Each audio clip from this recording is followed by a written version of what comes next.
मारळ गावात बौद्धदीप सेवा संघाच्या वतीनं भीमजयंती मोठ्या जल्लोषात साजरी।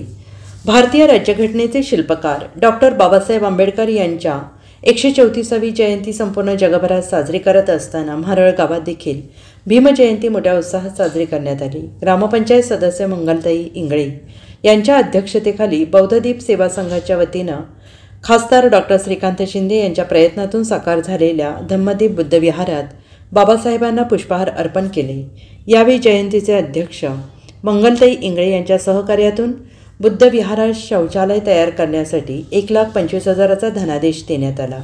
सायंकाळी मारळ सोसायटीपासून ते आई गावदेवी मंदिरापर्यंत भव्य रॅलीचे आयोजन करण्यात आले। यावेळी हजारोंच्या संख्येनं भीमसैनिक डीजेच्या तालावर नाचताना पाहिले आणि या प्रसंगी मारळ ग्रामपंचायतीचे सरपंच निलिमा नंदू म्हात्रे यांच्यासह संघाचे मुख्य कार्यकारिणी अध्यक्ष मोहनदास गडलिंग, सचिव भीमराव साळवे यांच्या समवेत जयंती उत्सव कमिटीचे सर्व पदाधिकारी, ग्रामपंचायत सदस्य आणि भीमसैनिक मोठ्या संख्येने उपस्थित होते।